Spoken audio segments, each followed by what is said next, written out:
ফেরত দেওয়া হোক ওকে। ও তো কোনো চোর ডাকাত নয়, ও তো কোনো খুনি নয়, ও তো কোনো জঙ্গি নয়, ও তো একজন ডাকসুর সাবেক ভিপি, ছাত্রদের হয়ে কথা বলছে।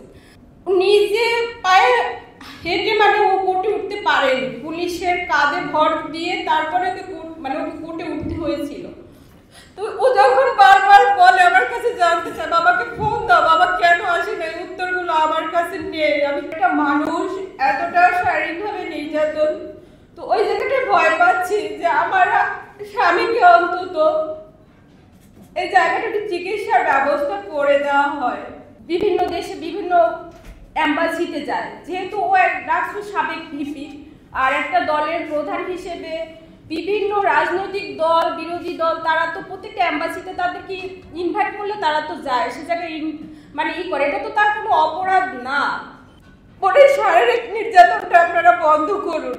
তা আপনাদের কাছে মাধ্যমে শুধু আমার করজোর অনুরোধ, প্রয়োজন রাজনীতি করতে আমার হাজবেন্ডকে আমি দিব না, শুধু আমাদের কাছে ফেরত দেওয়া হোক ওকে। ওদের যেন এই মানসিক ট্রমার মধ্যে দিয়ে ওকে আর যেন না যেতে হয়। আমাদের ঘরে কোনো কলিং বেল দেওয়া হয়নি, কোনো কিছু না। হঠাৎ করে মেইন দরজা এবং আমাদের রুমের যখন দরজা ভাঙার শব্দ শুনে আমি শুধু ছোট বাচ্চাটাকে রেখে শুধুমাত্র দাঁড়িয়েছিলাম। এর মধ্যে দেখে আমার সামনে এসে অন্ধকার ঘর, অনেকগুলো লোক, তাদেরকে তখন তো আমি চিনতে পারতেছিলাম না। এর মধ্যে ওরা ঘরে ঢুকে সর্বোচ্চ মনে হয় 3 থেকে 4 মিনিট হবে। তো বারবার জিজ্ঞেস করতেছিলাম আপনারা কারা। তো সে ভয়ঙ্কর রাত, ওকে যখন নিজে শুধু আমরা চিৎকার করতেছিলাম যে আপনারা কারা, কেন নিয়ে যাচ্ছে, তারা কিছুই বলতেছিল না। তোকে নিয়ে যায়, যাওয়ার পরে আমরা কি করব হতভম্ব। আমাদের বাসার যতগুলো ফোন ছিল সবগুলো ফোন তারা নিয়ে যায়, ইভেন সিকিউরিটি গার্ডের যে নর্মাল ফোন সেটাও তার নিয়ে যাওয়া হয় ওই রাতে।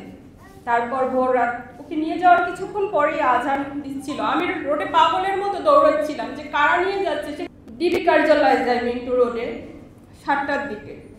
ও জায়গায় খোঁজ করি যে কারা নিয়ে গেল, যেহেতু প্রশাসন হয়তো নিয়ে গেছে কিনা জানার জন্য ডিবি কার্যালয়ে গেলাম। ওই জায়গা থেকে যেহেতু র্যাবের 2টা গাড়ি ছিল, র্যাব 3-এর, তো তার জন্য র্যাব 3-এ যাই।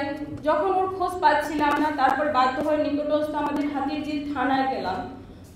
যেহেতু ওর খোঁজ শুধুই ভয়ে ছিলাম যে আসলে ওকে আমরা ফেরত পাবো কিনা, জানি না, যেভাবে নিয়ে গেছে ওরা। 2বার করে হাতিরঝিল থানা যায়, তারা বলে আমাদের কাছে কোনো তথ্য নেই। যে অনেক সময় কোনো এলাকায় এরকম যদি করা হয় তাহলে নিকটস্থ থানাকে ইনভলভ করা হয়, তাদেরকে জানানো হয়। তো তাদের কাছে বারবার যাওয়া, তারাও কোনো তথ্য দিচ্ছিল। পাগলের মতো দাঁড়ে দাঁড়িয়ে প্রত্যেকটা প্রশাসনের এসে ঘুরতেছিলাম। তো 20 তারিখ পার হয়ে আমরা 20 তারিখেই আবার কোর্টে, যে অনেক সময় 24 ঘন্টা পরে প্রশাসন নিয়ে গেলে কোর্টে উঠানো হয়। তো ওই দিন তাকে কোর্টে আর উঠানো হয়নি। পরের দিন আবার সিএমএম কোর্টে গেলাম, এইভাবে জানতে পারলাম যে কোর্টে উঠানো হবে হয়তো। তো যখন কোর্টে গেলাম, আমি যেহেতু অসুস্থ, একা মুভ করতে পারতেছিলাম না, নূরের ছোট ভাইটি আমার সাথে ছিল। তো ওকেও ওই কোর্ট চত্বর থেকে ওকেও আবার ওরা ধরে নেয়। আইনজীবীদের মাধ্যমে জানতে পারি যে ওকে যখন কোর্টে উঠানো হয়, ও নিজ মুখে মহামান্য আদালতকে ওর উপরে ওই নিখোঁজ অবস্থায় যে শারীরিকভাবে টর্চার করা হয়েছিল, প্রত্যেকটা নির্যাতনের আঘাতের চিহ্ন সে নিজের টি-শার্ট খুলে জজ সাহেবকে দেখিয়েছিলেন। কিন্তু তারপরেও তাকে আবার 5 দিনের রিমান্ড মঞ্জুর করে।